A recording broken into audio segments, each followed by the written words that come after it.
Hey, it's Aaron, metal theologian. So we're going to look at a few records today. There's a topic that came up in the chat on Metallurgy actually last night during the album club about, I guess I sort of instigated it. It's sort of like starting shit, sort of, but kind of not too, and I'll get into it. That's to do with the relationship between prog and metal. Because those two kind of have a lot more, I shouldn't say they have more in common. They do have things in common, like more than you might realize. But also they're kind of more closely related historically too than you might realize. And it's kind of easy to not see that, especially in the wake of all the black metal and that sort of thing. I mean, if you're starting from a black metal standpoint, you say it's related to prog, it's kind of ridiculous, right? But that actually goes to why I kind of consider black metal to be just a separate genre. I mean, I've talked about this before, but like to me, I don't really think of black metal as being heavy metal. You know, it's like I can look at anything from like the 70s shit, even to corny shit like, you know, Dokken or something like that, and I can see like you can sort of trace from that into something like, you know, Morbid Angel or Deicide, I think, and there's sort of critical things those have in common. Or even though obviously the one is a lot heavier than the other, they still sort of share like some underlying aesthetic and some sort of you know, foundational assumptions as far as how the music is built up. And I think black metal really sheds that entirely. You know, there's a lot of in black metal there's a lot of sort of de-emphasizing of riffs in favor of atmosphere, which isn't to say black metal can't have riffs, because a lot of it does, and some has really great riffs, you know. But I didn't really get black metal until I stopped trying to listen to it as metal and started trying to listen to it as its own thing, and then all of a sudden shit like Droog or I don't know who the hell else. I mean, shit.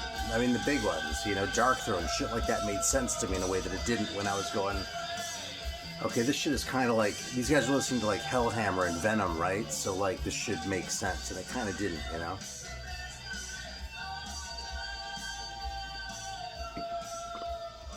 Yeah, anyway, we're listening to Old Iron right now, an Italian one, which I picked to play because I want to listen to something while I was doing this, and I'm reasonably confident I'll get an ad put on with this record. I've kind of had a lot lately where I've gotten ads stuck on it, but I'm not super happy about it. Not upset enough about to do anything about it, but you know. If I ever hit 10,000 subscribers, maybe I'll reconsider like the whole monetization thing, but for now, I don't see any point in annoying my audience just for like literally pennies, you know. That's not really what I'm in it for. You know, I've been doing this for kind of a while at this point. It's like, if this is my quick get rich quick scheme, I've been doing a fucking piss poor job, man. Worse than pets.com. There's a little dated punchline for y'all. So let's take black metal off the table, okay? Yes, you can sort of trace that. You can see the roots and shit like Celtic Frost and, you know, Hellhammer and shit like that. Not really Merciful Fate. But it just sort of goes to show that what's considered black metal in the 80s was really kind of a mess, really. You know, you have shit like, you know, Destruction and Creator and Celtic Frost and Venom and Merciful Fate. And I would say Running Wild, like the first two Running Wild albums, all getting sort of lumped into this one category when those bands really don't have a whole lot in common with each other other than that they're all metal, you know? But they sort of fell into this black metal umbrella back then just because they were all satanic, you know? It was really the only criterion. And so when black metal actually became a style, I don't really think it had a whole lot to do with that stuff. I mean, it drew on those influences, but it actually became like a distinctive style in a way that it hadn't been earlier, which is actually kind of an interesting parallel with what was considered metal in the 70s. Because I think a lot of people don't really realize that heavy metal, quote unquote, if you will, existed before the new wave of British heavy metal. You know what I mean? It was the new wave because there was all this earlier shit, like, I mean, obviously Black Sabbath, Deep Purple, even Led Zeppelin, but like Uriah Heep, and then into shit like Queen and The Sweet and Grand Funk Railroad and Montrose and shit like that people were calling heavy metal, you know? because by the standards of the time, it was heavy. I mean, that was the really heavy shit that people were having their minds blown by, you know? And, I'm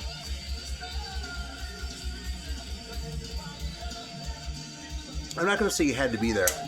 First of all, because I wasn't. I mean, I was, but I wasn't, like, that into music yet when I was, like, 5, you know?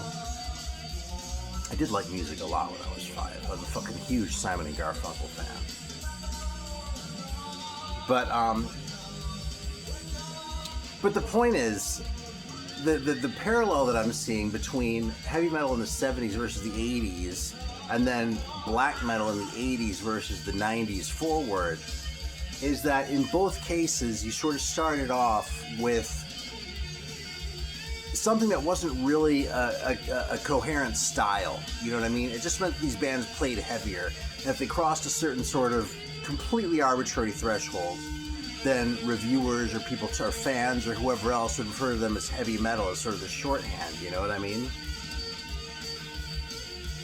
But starting with, I would say starting with Stained Class by Judas Priest, but really starting in the early 80s, you know, sort of around the time of the new wave of British heavy metal, and then from then on sort of in earnest, it became a more sort of cohesive thing, you know what I mean? Heavy metal meant certain specific things. It meant, obviously, you know, driving riffs, you know, the heaviness, right? Distortion and that sort of thing. But the other thing that really came to imply is a lot of, is musicianship. You know, a certain level of virtuosity even. I mean, the guitar players, there's a whole fucking cottage industry of just shredders. I hate that fucking term, by the way. That may be the first time I've ever used it on this channel, but you can go back and watch my last 400 videos if you want to fact check that one. But there's this whole sort of shredder thing, you know. Really sort of the most egregious shit, in my estimation, was, you know, the Shrapnel Records bullshit, you know, and that Mike Varney guy. There's some good records on Shrapnel. I'm not going to sit here and shit on all of it, but there's definitely sort of an ethos of, you know, who's the best guitar player and that sort of thing. And, you know, you had your Yngwie Malmsteens and your Joe Satrianis, and I don't have any use for any of that shit. I think it's all just masturbatory and boring. But the point is, that kind of musicianship is really highly valued in metal. You know what I mean? If you are kind of a mediocre guitar player, you're not going to be able to play those fucking songs. You're sure as hell not going to be able to play anything like death metal. You know, that shit is hard. You know, you'll fucking, it's insane. You know what I mean?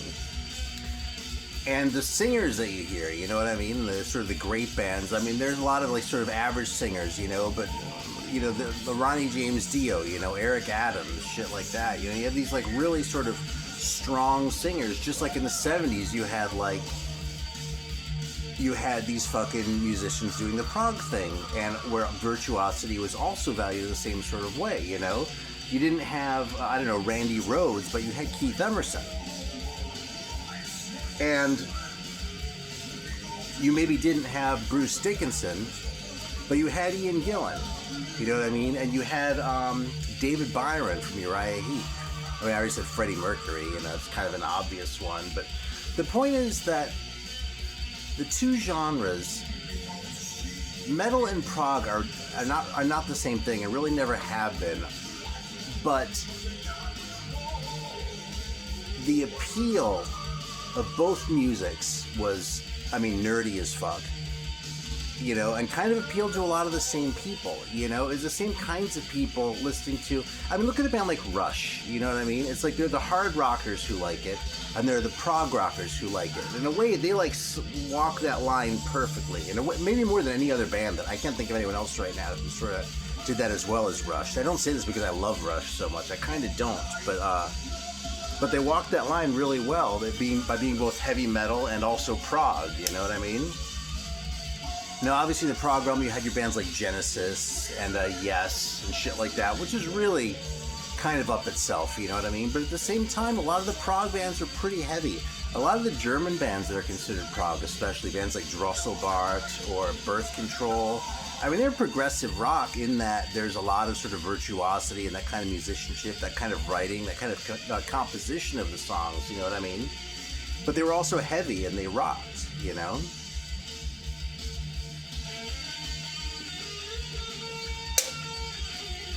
It's interesting too, I think, that prog rock really kind of fell out of fashion in the 80s when metal really sort of came into its own thing. I think you could probably make an argument that heavy metal kind of supplanted prog, you know what I mean? That it sort of won.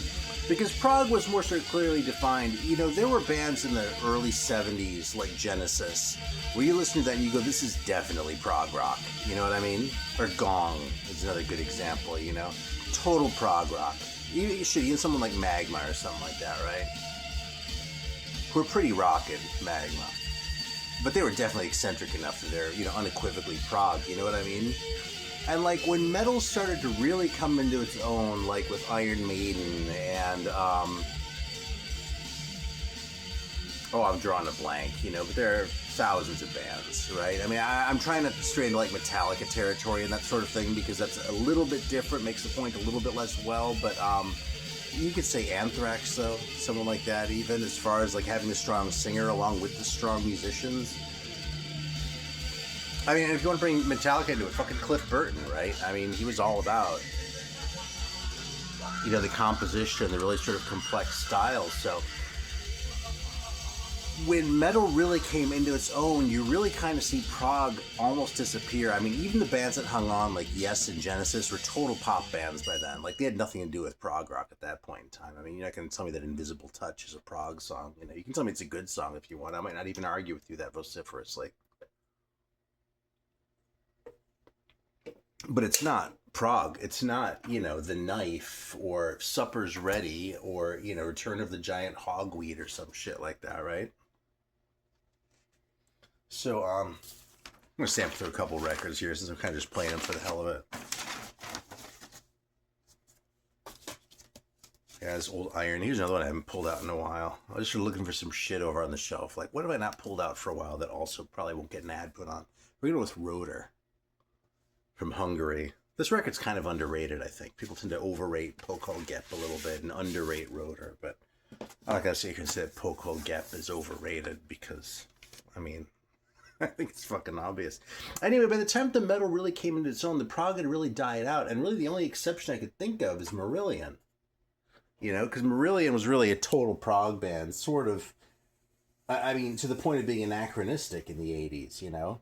And the fact is, when you look at who the biggest Marillion fans are, as far as I can tell, they're mostly metal fans who also happen to like Marillion, you know? So I wonder how much of that is really, you know, how much of a coincidence that really is, you know, when it's fundamentally appealing to the same sorts of people, you know? It's kind of funny that this shit was considered like childish. I mean, both of them were too. I mean, prog was looked down on. It's kind of weird in retrospect, but like, I mean, obviously I think it's kind of shitty. As a metal fan, I think it's shitty that metal had such a bad reputation for so many decades, and it's still absolutely fucking surreal to me that now, like, in my early 50s, I have the hippest fucking record collection around because I have a big pile of metal that no one else has. When I was buying this shit, people were like, oh, fucking you and your metal shit, man. Listen to, like, fucking, I don't know, Lemonheads or something like that, you know? Fuck that. Actually, the Lemonheads are fine. It's just, I don't really give a shit about them, you know?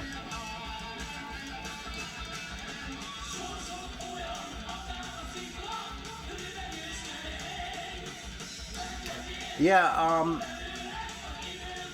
it's funny that stuff was sort of looked on as like sort of childish or like sort of, you know, low class or something like that when there are now a lot of us who like continue to listen to that shit, and now that we're older and like people older than us are kind of not all that relevant anymore if they're even still alive, we just sort of won, you know? It's kind of funny. I kind of feel that way about metal in general, actually. You know, it's like metal was so like shit on. I mean, since before Judas Priest. I mean, going back to like Black Sabbath, people always shit on metal, you know? I know metal's the coolest thing ever. I was joking with someone. I was at a record store earlier today, and I was joking with someone. We were talking about Molly Hatchet records.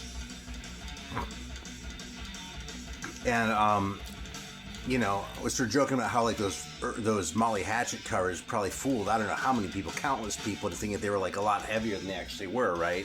Because they were basically a southern rock band with a little more edge than a Skinner or the Allman Brothers, but still fundamentally a southern rock band. But the reason why you shouldn't be fooled by Molly Hatchet records is because of the $5 price tag. Because you can't get any fucking metal record for $5 anymore, you know?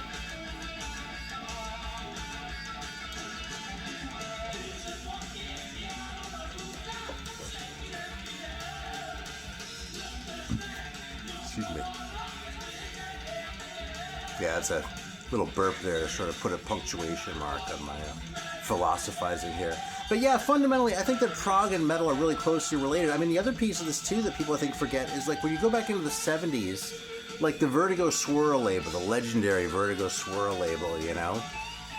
They, it's sort of like one of the collectible prog labels, you know, if you get into shit like, you know, if you go beyond, like, the Yes, the Genesis, the King Crimson, into shit like, you know, Gracious or Gravy Train, or I think Beggar's Opera was on Vertigo, although I'm not sure about them. But who else is on Vertigo? Black Sabbath was on Vertigo. Fucking Uriah Heep was on Vertigo. You know, with those same fucking swirl labels that are just as collectible, you know?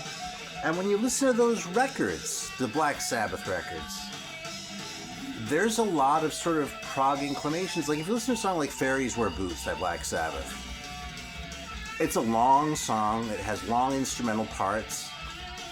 It has, the way the guitar and the bass interplay on those records is really, I mean, a lot of the early, especially the very early Sabbath records, there's really sort of a counterpoint to it, like the studied counterpoint, you know, like from a musical, in terms of music theory, because there's just a lot of that sort of thing going on in the soloing, you know? It's like the bass player doesn't just sit back and, like, play a straight line. It's sort of like interacting with the guitar, and it's like this sort of, I'd say, conversation, like people see with jazz, because I think it's a little bit of a corny expression, but there's some real, like, no shit progressive elements in there.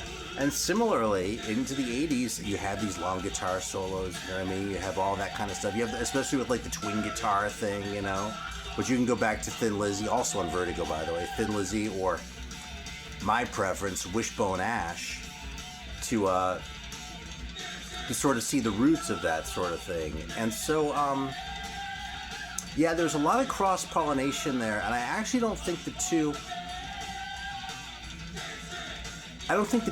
were necessarily distinct from each other as genres until a little bit later, you know? I mean, obviously there were some things that fell on one side and some things that fell on the other side, you know what I mean? I wouldn't call Bang a prog record, a prog band, you know, or Sword Baltimore. But Black Sabbath had some elements in there, you know?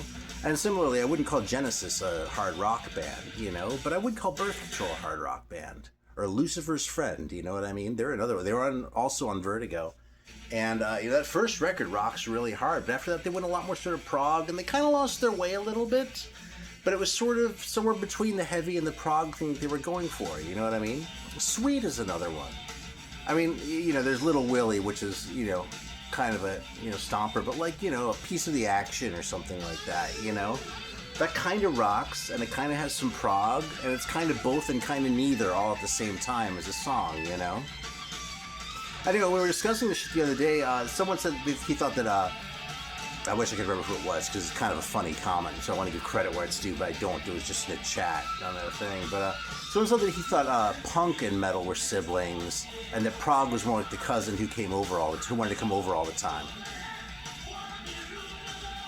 I think, and I might change my mind on this one, because the whole punk and metal thing, I mean, obviously they influenced each other a lot, but I don't know if they necessarily...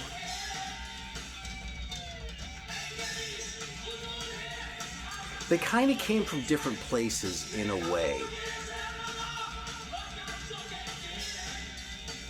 With the punk just being about the pure rage and the metal being about the rage but sort of more refined into something and sort of abstracted away a little bit, you know what I mean? Like punk was about, like, you know, the streets and things sucking and that sort of thing, and metal was more like, this shit sucks, so we're gonna, like, sing about, like, dragons and shit like that to, like, or Satan, to get a little bit of, take a step back from it and just sort of, like, abstract away and sort of keep the feeling without giving oneself over to it completely. So what I'd be inclined to say is that prog and metal are siblings. Punk is the friend that they made in high school. Well, they're the friend that metal made in high school. Prog and punk, I don't think ever got along particularly well. But punk was the friend in high school, and metal and punk had a little bit of a rivalry going on in high school. Like they both thought they were cooler than the other guy, but the other guy, they sort of grudgingly admitted that the other guy was actually pretty fucking cool too. You know what I mean? So you get all the speed shit from the punk on the one hand, right? You get the crossover later on where people tried to mix the shit up, and I'm generally not a big fan of that stuff, but yeah, that's the way it goes. So yeah, I think punk and not punk. I think metal and prog are siblings. I really do. I think there's a lot of sort of basis in the history of the two styles to support that in a lot of ways. I mean, I could sit here. I mean, I'm just going off the top of my head here. But you could sit here and you could go flipping through you just like your general rock section, like your 70s rock section, and start paying attention to how many of those records that are kind of heavy are kind of prog too, you know? I mean, you can also look at what the early metal bands, like who they were covering songs by, too. You know what I mean? Like Iron Maiden, who were they covering? Jethro Tull. Jethro Tull wasn't ever really that heavy, but earlier on, they had their rockin' moments. You know what I mean? By the time they got around to like, I don't know, a Passion Play or Thick as a Brick, I think they kind of lost the thread, the plot a little bit. But like Aqualung has some pretty serious moments on it, you know? They did a Nectar cover, and Nectar was like space rock just about, you know? I mean, not quite at Hawkwind levels, but almost beyond progressive, you know? They did that Golden Earring cover, too. Also, pretty prog. You know, Golden Earring early on was kind of a prog band, you know? I mean, I don't know if you hear it so much in just if Radar Love is the only thing you know. Like Radar Love and Twilight Zone, then maybe you don't see it. But, you know, listen to like Switch all the way through, and you know, there's some prog inclinations there. Or even going earlier than that, you know, Rainbow doing that Quatermass cover, you know, Black Sheep of the Family. You know, Quatermass was a total prog band, but they kind of rocked, you know. Rainbow was a hard rock band, you know, but they kind of progged. Especially on that first record with like fucking 20th Century Greensleeves and all that shit. That's almost too much, you know, but still the Quatermass cover in there. It sort of gives you an idea of where that cross-pollination was happening, you know. And even the Richie Blackmore's from, you know, one of the, you know, forerunners of heavy music with Deep Purple, and really an integral part of that band's sound. You know, he was listening to prog rock. So there you go. So that's my thoughts on that whole thing. So let me stick this back in the jacket and we can look at a few records here because we're 20 minutes in. I've only shown you two pretty obscure ones. Isn't this Rotor record cool though? You gotta love Old Iron too, man. I mean, anything that looks this fucking underground. It's funny to me, I didn't really think about this until I did my third video on French metal. But I've done all this shit about French metal, but I haven't really done Italian metal. I don't know, I feel like Italian metal is kind of more appreciated than French metal. It's like, not a lot of people appreciate Italian metal, but the people who do appreciate it really fucking love it. And I don't know that French metal has quite the same cult following. People are going to come in my comments now and say, oh dude, I fucking love French metal, it's the best, you know? Like, scroll through and read for yourself right now as you watch this, I suppose. But, and they're right too. I mean, French metal is awesome. But I don't feel like it has the same sort of, like, the same sort of, they're this sort of small group of diehards who really sort of coalesce around it, you know?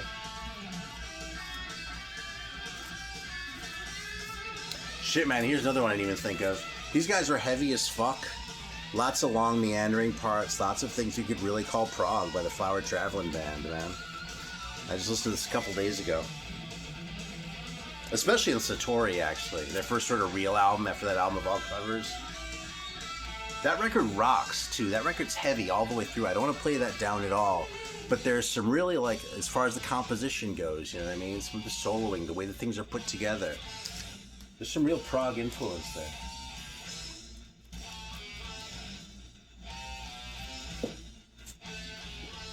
Not much prog in this one. Another one I had to pull out. It's funny, I think of myself as really liking Motley Crue a lot, but I really don't like the first two records. Like, Theater of Pain is obviously a piece of shit, but then after that, like, starting with Girls, they just went in a completely different direction towards, like, that bluesy shit with Dr. Feelgood, and I don't care, you know? which means that I really liked them for about 3 or 4 years of their career, maybe.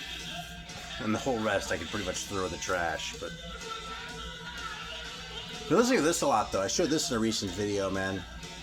Gotta get a little jazz in here just to really sort of piss off the people who like prog and metal, although there are a lot of prog guys who want to like jazz. I kind of did that at one point in my life, too, so no shade, but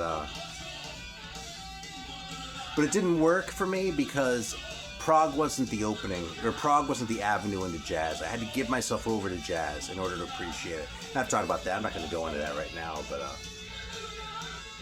if you're a rock fan, even prog rock, and you want to start listening to jazz, don't start with fusion, man. It'll just steer you down the wrong path. You'll be like, this just sounds like, prog rock and whatever. Anyway, the Byron Allen Trio, man, this is like, it's a free jazz record. It's on ESP.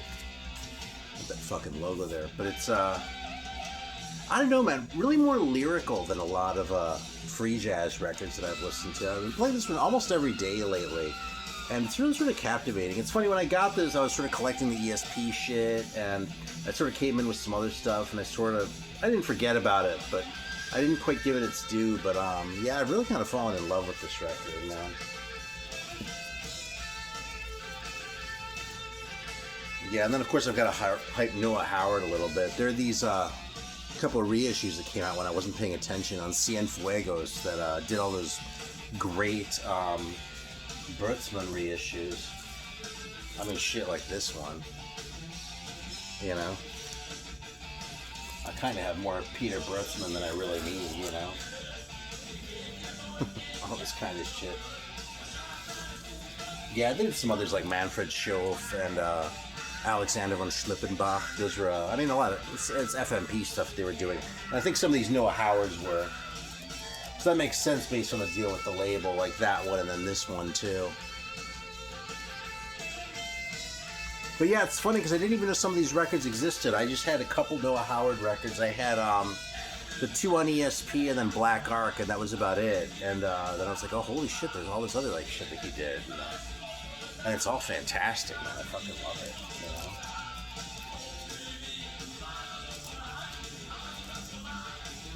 Yeah, here's one to steer you away from, man. I'm a pretty big fan of Akira Ishikawa and his Count Buffaloes from Japan. But don't start with this one if you're going there. African Rock. Yeah, there are other records of his that are much better. I mean, shit. Maybe I can find some here real quick.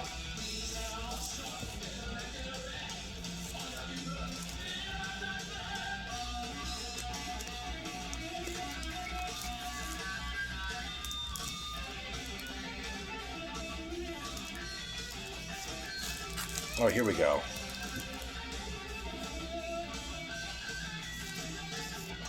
This record I love. Memories of Africa by Akira Ishikawa, Count Buffalo Jazz and Rock Band. Awesome record. Yeah, and this one's really cool too.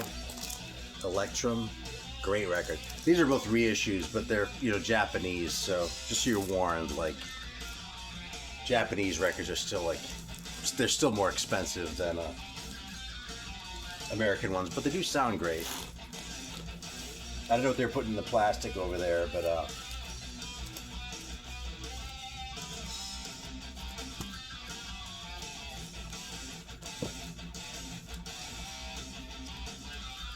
yeah, I played this one a few times lately too, Giuseppe Logan Quartet.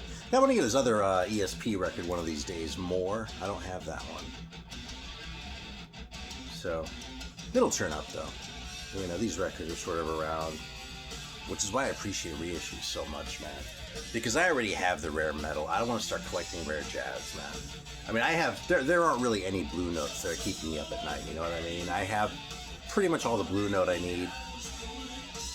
And it's almost all reissues, whether from the 70s, the 80s, or more recent ones. Something, I'm thankful for that, because I don't want to go out and start, getting seriously into a genre where, the cheap shit is starting at, $500 a pop for some of these fucking records. Like a Fred Jackson, Hootin' and Tootin', because they didn't press a whole lot of those. I guess it wasn't as popular. It's a great soul jazz record. But if I had to pay $500 for that thing, I'd be like, yeah, I probably wouldn't have it. I think I paid 10 for my reissue.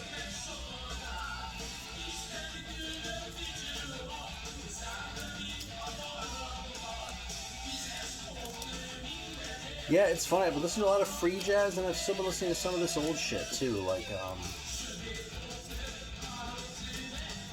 this Art Farmer record. I was talking about these Don Martin covers, but I took these out to talk about Don Martin, and they just stayed out, man. I kept listening to them, you know.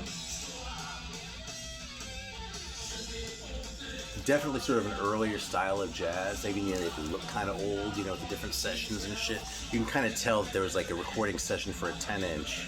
And then, like, they wanted to put it on a modern LP as opposed to a 10-inch LP. But, yeah, great shit.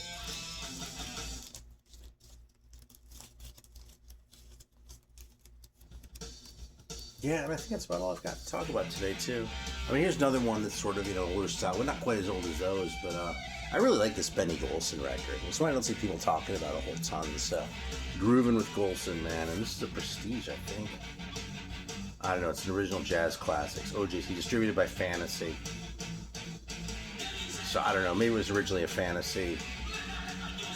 I don't know, you can look it up on Wikipedia. You don't need me to read it for you, so. Anyway.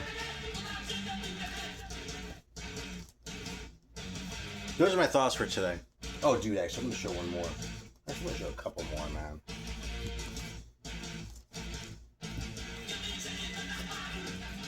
Sam Lazar, Space Flight, kind of an ordinary soul jazz record, like organ jazz, but I really like it, man. And it has a hell of a lineup too. It's Sam Lazar on organ, but then Grant Green on guitar and Willie Dixon on bass. Chauncey Williams on drums. I don't know who that is. Cover photograph credited to the U.S. Army, which is kind of hilarious. But, yeah, sort of a little snapshot, a little piece in time. It's a really sort of old-sounding record, but it's a really fun record, man. It's not great. But, you know, it scratches the itch when you just sort of want to throw something on and just sort of dig it without having to think too hard about it, you know? I got this Attila Solar record, too. I have another one of his that I'm a little lukewarm on. I should show that, actually, because it's a test pressing. But this one's pretty fucking good. This is some, yeah, Bar Phillips is on this, too. That was another thing that sort of struck me because, I didn't know he was old enough to be on this, to say the truth. Pretty cool record, you know? I'm not the biggest Attila Solar fan, in any case. But this is an interesting record, you know? And it's sort of like one of those where it has free elements without being, like, fully committed to free jazz, you know what I mean? You know, like saxophone screaming and shit, but, like, some sort of weird shit, you know? This one, on the other hand, another reissue. I wouldn't have an original of this. It's fucking Frank Wright record, man. I like this even better than the one on ESP, which I think I showed a few videos ago. One of many records I came across just because someone reissued it and was hyping it. I was like, oh, I'm curious, that sounds good, I'll check it out. It's really good. It actually has Noah Howard on it, too.